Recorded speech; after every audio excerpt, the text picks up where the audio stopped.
नमस्कार, स्वागत है एजुकेशन राइज में आप सभी का। आज का हमारा चैप्टर रहेगा सरोज स्मृति निराला के द्वारा लिखा गया एक शोक गीत। इसके हम एमसीक्यूज करने वाले हैं।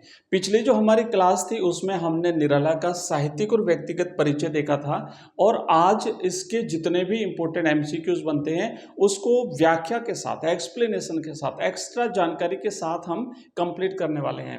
मैं एक बार दिखाता हूँ किस तरीके से हम इसे पढ़ने वाले हैं। थोड़ा सा आप यहाँ पे नजर डालेंगे कि जैसे पहले आपको एक प्रश्न मिलेगा कि राम की शक्ति पूजा कविता के लेखक का नाम बताइए। 4 ऑप्शन है आपके पास, तो ऑप्शन के आधार पर तो आप नाम बता दोगे कि निराला की है और ये प्रश्न बोर्ड परीक्षा में आया भी था। लेकिन अब राम की शक्ति पूजा में और क्या चीज है, थोड़ी हल्की सी एक्स्ट्रा चीज, क्योंकि परीक्षा में इससे रिलेटेड प्रश्न पूछे जाते हैं। तो ऐसी चीज बताऊंगा, 2 4 3 4 पॉइंट आपको हर प्रश्न में ऐसे मिलेंगे कि वो प्रश्न आपको अच्छी तरह से याद हो जाएगा और परीक्षा तक नहीं भूलोगे। जैसे इस राम की शक्ति पूजा के बारे में अगर हम देखें तो आप यहाँ पे देखोगे कि राम की शक्ति पूजा जो कविता है इसमें हम देखेंगे कि एक्चुअली ये है क्या। तो आपको याद होगा कि जब राम जी लंका गए थे और वहां पे जो रावण के साथ उनका जो युद्ध होना था, तो युद्ध से पहले वो शक्ति को अपनी ओर मिलाने के लिए आराधना करते हैं, है ना। देवी की आराधना, दुर्गा की शक्ति की जब आराधना करते हैं तो उससे संबंधित जो कविता निराला जी ने लिखी है उसी का वर्णन यहाँ पे किया गया है। तो राम के शक्ति पूजा के लेखक सूर्यकांत त्रिपाठी निराला है, अच्छी तरह से आपको याद हो गया। यह निराला की एक प्रसिद्ध लंबी कविता है और इसमें क्या हुआ है कि राम रावण युद्ध से संबंधित है ये कविता और इसमें शक्ति की उपासना और विजय का भाव है, जैसा कि आप चित्र में देख पा रहे हैं। तो प्रत्येक स्लाइड में आपको पिक्चर मिलेगी, क्योंकि पिक्चर से विजुलाइज चीजें जब होती है ना तो पिक्चर से चीजें हमें जल्दी याद हो जाती है। तो इस तरीके से हम बेस्ट तरीके से पढ़ने वाले हैं। तो आइए कंटिन्यू करते हैं। पहला क्वेश्चन आपका कंप्लीट हो गया कि राम की शक्ति पूजा किसकी कविता है। तो राम की शक्ति पूजा निराला के द्वारा लिखी गई एक लंबी कविता है जिसमें राम रावण युद्ध के बारे में वर्णन किया गया है और इसमें राम आराधना करते हैं शक्ति की, दुर्गा की, और उन्हें अपनी ओर मिलाने के लिए विजय के भाव के साथ। तो ये इसका वर्णन जो है उसमें किया गया है। अब देखिए दूसरा प्रश्न है, क्या है दूसरा प्रश्न कि सरोज स्मृति कैसा गीत है। तो सरोज स्मृति निराला की पुत्री सरोज की मृत्यु के अवसर पर अपने भावों को व्यक्त जो किया गया है वही सरोज स्मृति गीत है। और चूंकि मृत्यु के अवसर पर निराला बहुत दुखी व्यतीत रहे थे, जीवन इनका बड़ा कष्टमय रहा था, तो उस समय वो ये संपूर्ण अपने भावों को अभिव्यक्त करते हैं, अपने आप को रोक नहीं पाते, तो इसलिए वो सारा जो दुखपूर्ण जीवन था वो यहाँ पे व्यक्त किया, इसलिए ये एक शोक गीत है।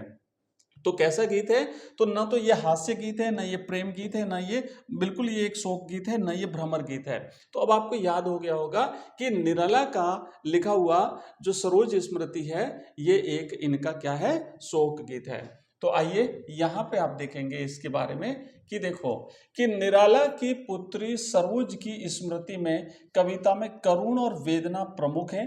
ये सरोज की स्मृति में लिखा गया है और इसमें मुख्य बात है करुणा और साथ ही साथ दुख, कवि की जो वेदना प्रकट हुई है, इसमें दुख जो प्रकट हुआ है वो कवि ने यहाँ पे इसमें प्रकट किया, इसीलिए ये एक शोक गीत है, ध्यान रखना।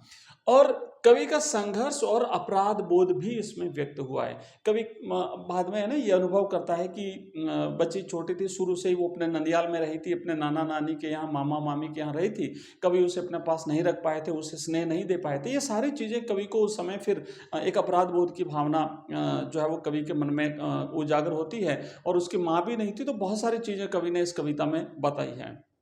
तो अब ये एक्स्ट्रा चीजें याद रखनी, क्योंकि बोर्ड परीक्षा में अब थोड़ा सा हटके प्रश्न पूछे जाते हैं, अलग तरीके से प्रश्न पूछे जाते हैं। तो ये जो सहायक चीजें जो हमने जोड़ी है ना वो आपको एक्स्ट्रा मदद करेगी बोर्ड एग्जाम में। तो आगे बढ़ेंगे। अब केवल शोक गीत मान करके आप ये छोड़ नहीं देना। हो सकता है इसमें ये पूछे इसमें किस प्रकार के भाव व्यक्त हुए हैं, तो इसमें करुणा और वेदना के भाव जो है वो प्रकट हुए हैं, ठीक है। और क्या है, तो और इसमें संघर्ष, अपने पूरे जीवन का संघर्ष और अपराध बोध के भाव कवि ने यहाँ पे प्रकट किए हैं। तो ये एक्स्ट्रा चीजें आपको इसमें जानने को मिलेगी। नेक्स्ट देखो तीसरा प्रश्न है कि पिता के इस विलाप में कवि को किसकी याद आती है। पुत्र की मृत्यु के बाद कवि जब इस प्रकार के भाव व्यक्त करता है तो उन्हीं भावों में कवि को किसी की याद भी आती है। तो वो किसकी याद आती है, ध्यान रखना आपको। तो यहाँ पे 4 ऑप्शन है, आपको चारों ऑप्शन पढ़ने हैं और अच्छी तरह से आपको याद है, पता है कि कवि को अपनी पत्नी की याद आती है, अपनी पत्नी की याद आती है, और साथ ही साथ कवि को और किसकी याद आती है, तो कवि को शकुंतला की याद भी आती है। तो ये सारी चीजें आप यहाँ पे देख पा रहे हो कि कवि को शकुंतला की याद आती है। क्यों? क्योंकि शकुंतला की भी मां नहीं थी जब उसका विवाह हुआ था उसी समय, और साथ ही साथ उन्हें अपनी स्वर्गीय पत्नी की भी याद आती है। पत्नी उस समय जीवित नहीं थी कवि की, निराला जी की, और विवाह के अवसर पर जो है वो कवि को बिल्कुल अपनी पत्नी की याद आती है। जब वो उसका श्रृंगार हो रहा था तो कवि कहता है कि मैं अपनी पत्नी का ही रूप इसमें देख पा रहा हूँ। विलाप में दोनों की ही स्मृति है, किसकी? एक तो शकुंतला की है और साथ ही साथ कवि की पत्नी की है। तो ये दोनों चीजें आपको याद रखनी है, और पिक्चर के साथ आप देख सकते हो तो आपको अच्छी तरह से जो है वो याद हो जाएगा। नेक्स्ट आगे बढ़ेंगे और अगला प्रश्न देखो क्या लिखा हुआ है। अगला प्रश्न लिखा हुआ है कि अपनी बेटी के रूप रंग में कवि को किसका रूप रंग दिखाई देता है। कवि जब बेटी का विवाह हो रहा है, उसका श्रृंगार किया जा रहा है, तो उस समय कवि को किस बेटी में और किसका रूप दिखाई देता है, तो उसे अपनी पत्नी का रंग रूप जो है वो उसमें दिखाई देता है। कवि को अपनी पत्नी की स्मृति आ जाती है और कवि जो है वो उस समय फिर ये भाव व्यक्त करते हुए लिखता है। और आप यहाँ पे पिक्चर में देख सकते हो कि जैसे मान लीजिए ये बेटी है, तो जो एक और एक्स्ट्रा जो छवि बनती है आप यहाँ पे देख पा रहे हो, कवि जो है बिल्कुल उस छवि को याद करते हुए कहता है। तो कवि को अपनी पत्नी का रंग रूप उसमें दिखाई देता है। सरोज में उन्हें अपनी स्वर्गीय प्रिया दिखती है। बेटी का सौंदर्य पत्नी के सौंदर्य का प्रतिरूप है। ठीक है ना। तो ये इस प्रकार की जो चीजें हैं वो आपको एक्स्ट्रा जानकारी के साथ हम यहाँ पे अवेलेबल करवा रहे हैं। और मैं आपको बता दूं कि हर सब्जेक्ट में इसी तरीके से Hindi compulsory, English, history, political science, जो हमारी सारी क्लासें जो है वो बिल्कुल इसी तरीके से अब आपको मिलने वाली हैं। आइए आगे बढ़ते हैं और नेक्स्ट आप प्रश्न देखेंगे कि कवि निराला अपनी पुत्री सरोज को श्रद्धांजलि के रूप में क्या समर्पित करते हैं। अब जब कविता की अंतिम जो पंक्तियां हैं, हमारे सिलेबस में जो कविता का आंसर जो दिया हुआ है उसकी जो अंतिम पंक्तियां, वहां पे कवि जो है ना अपनी पुत्री को श्रद्धांजलि के रूप में क्या अर्पित करते हैं वहां पे बताया गया है।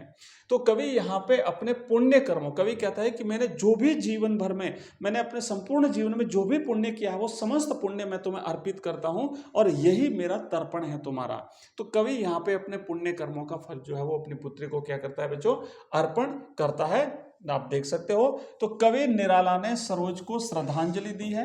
उन्होंने अपने पुण्य कर्मों का फल अर्पित किया है।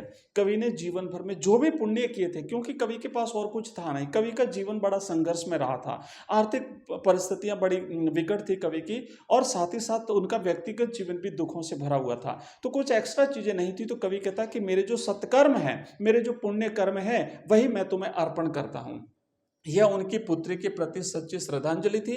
जीवन भर के दुख और संघर्ष जो है वो इसमें व्यक्त हुए हैं, क्योंकि कवि कह रहा है ना पुण्य कर्मों को अर्पित करता हूं, मतलब कवि कितना व्यथित होगा, कितना एक प्रकार से कह सकते हैं वेदना से भरा हुआ था कि उसके पास और कुछ भी नहीं था, तो कम से कम अपने पुण्य कर्म जो है वो पुत्री को समर्पित कर देता है कवि। ठीक है, आइए नेक्स्ट आगे बढ़ेंगे और अगला प्रश्न है हमारा छठा कि पत्नी की प्रेरणा से निराला की रुचि किस क्षेत्र में जागृत हुई। कवि की जो पत्नी थी वो पहले से ही उसके साहित्य में रुचि थी, वो साहित्य में बड़ी प्रवीण थी, और पत्नी की प्रेरणा से ही कवि की रुचि जो है वो साहित्य और संगीत में रुचि जागृत हुई थी। और फिर कवि ने, आपको याद होगा कि निराला जी ने जो है ना फिर एक रचना लिखी थी जूही की कली, जो 1916 में प्रकाशित हुई थी, और उससे जो है वो कवि को प्रसिद्धि प्राप्त हुई थी। तो यहाँ पे आप देखेंगे कि निराला जो है ना, कि निराला ये स्वच्छंदतावादी कविता के प्रमुख आधार स्तंभ माने जाते हैं। हिंदी में मुक्त छंद के प्रवर्तक भी माने जाते हैं, और उनकी रुचि साहित्य और संगीत में थी, और उनका जीवन संघर्षों और दुखों से भरा रहा था।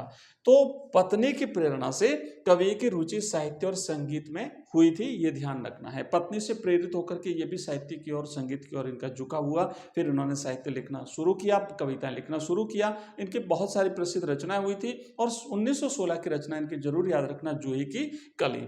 तो ये कुछ एक्स्ट्रा चीजें अब आपको ध्यान रखना है। ये स्वच्छंदतावादी कविता के प्रमुख आधार स्तंभ है। साथ ही साथ आपको याद रखना ये छायावाद के भी प्रमुख आधार स्तंभ है ना। छायावाद के जो 4 आधार स्तंभ है उनमें से एक निराला भी है, और साथ ही साथ मुक्त छंद के प्रवर्तक माने जाते हैं। ये बोर्ड एग्जाम में प्रश्न आया हुआ है। मैं जहां जहां से बोर्ड एग्जाम में प्रश्न आया वो सारे प्रश्न आपको बता रहा हूं। पिछले वर्षों के जितने भी प्रीवियस ईयर्स के जो पेपर्स हैं वो पेपर्स मैं आपको हमारे ऐप में अवेलेबल भी करवा रहा हूं। अगर आप देखना चाहें तो वहां पे आप देख सकते हैं, और साथ ही साथ बोर्ड की जो ऑफिशियल आंसर की है वो भी आपको वहां पे मिल जाएगी।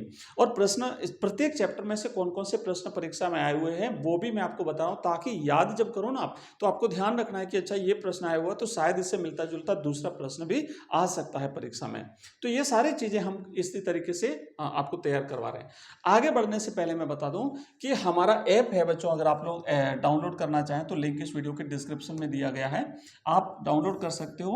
EDUCATION एजुकेशन RISE राइज नाम से लिंक इस वीडियो के डिस्क्रिप्शन में मिलेगा। वहां पे हमारे सारे कोर्सेज आपको मिल जाएंगे। इसी तरीके के MCQs, ऑनलाइन टेस्ट, वहां पे आपको प्रश्न उत्तर सब कुछ आपको नोट्स PDF के रूप में वीडियोस मिल जाएंगे। बिल्कुल नॉर्मल रेट पे आपको मिलेंगे। कंप्लीट कोर्स हम आपको ओनली 99 रुपये में अवेलेबल करा रहे हैं। 99 रुपीज़ में आपको कंप्लीट कोर्स जो हम दे रहे हैं, अगर आप चाहें तो ट्राई कर सकते हैं। हमारा नंबर भी जो है वो आप नोट करेंगे, मैं भी क्लास में आगे आपको बता दूंगा। तो वहां से आप व्हाट्सएप ग्रुप हमारा ज्वाइन कर सकते हैं, और साथ ही साथ जो है आप हमारा टेलीग्राम चैनल भी ज्वाइन कर सकते हैं। आइए आगे बढ़ते हैं नेक्स्ट प्रश्न की तरफ, और ये रहा हमारा अगला प्रश्न। क्या लिखा हुआ है? हाँ, निराला की रुचि। निराला की पत्नी ने उन्हें प्रेरित किया था, और उनकी रुचि साहित्य और संगीत में बढ़ी थी। उन्होंने मुक्त छंद के प्रवर्तक का काम भी जो है वो साहित्य में किया था। आइए थोड़ा सा याद रखोगे ना, जैसे पिक्चर को याद रखते हो, है ना। ये हमने काल्पनिक पिक्चर बनाए हैं याद रखने के लिए कि भाई ये निराला की पत्नी है, निराला बैठे हैं, इनको प्रेरित कर रही, पत्नी उन्हें प्रेरित कर रही है, साहित्य के बारे में चीजें बता रही है, उन्हें प्रेरित कर रही है। तो धीरे धीरे कवि जो है वो साहित्य की तरफ इनका झुकाव होता है। नेक्स्ट प्रश्न देखो, अगला लिखा हुआ है कि निराला की सरोज स्मृति कवितांश किस भाव पर केंद्रित है। भाव का मतलब ये होता है ना कि मुख्य भाव क्या है इस कविता का, मुख्य प्रतिपाद्य क्या है, मुख्य चीज क्या बताई है कवि ने इसमें। पुत्री के भाव पर है, पत्नी के भाव पर है, प्रेयसी के भाव पर है, या माता के भाव पर है। तो मुख्य भाव जो है वो इसका पुत्री है, क्योंकि वो पुत्री के मृत्यु पर जो है वो ये कविता लिखते हैं, और अपने जो भाव है कवि यहाँ पे निराला जो है वो व्यक्त करते हैं। इनका दुखपूर्ण भाव पुत्री के प्रति, उनका जो स्नेह जो पुत्री को नहीं दे पाए थे ये, और बहुत सारी चीजें जो है वो यहाँ पे। तो लेकिन मुख्य भाव जो है वो सरोज स्मृति में है। सरोज स्मृति में मुख्य भाव जो है वो बच्चों पुत्री भाव पर केंद्रित है। यह निराला की पुत्री सरोज को समर्पित कविता है, और इसमें पुत्री के प्रति स्नेह और करुणा है। ठीक है, तो ये ध्यान रखना है आपको, इस प्रकार का है।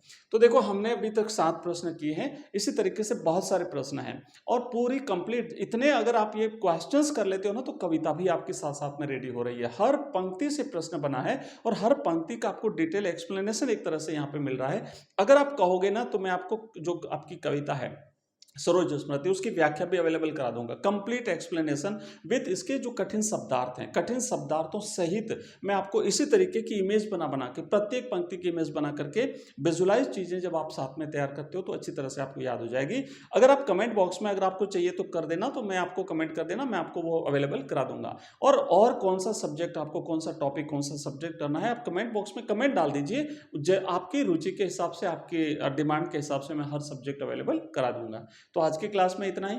आपसे रिक्वेस्ट रहेगा अगर क्लास पसंद आई ना तो लाइक जरूर कीजिएगा। बहुत मेहनत लगती है इस तरीके की क्लासें रेडी करने में, तो एक बार लाइक करेंगे, साथ ही साथ अपने मित्रों के साथ शेयर करेंगे। और मैं बता दूं आपको हमारी लाइव क्लास 8:30 बजे प्रतिदिन 8:30 PM पर हमारी रोज लाइव क्लास होती है। आप जो है वो लाइव क्लास ज्वाइन कर सकते हैं। तो आज की क्लास में बस इतना ही। कैसी लगी ये क्लास मुझे जरूर बताइएगा। मिलते हैं अगली क्लास में, तब तक के लिए जय हिंद, जय भारत।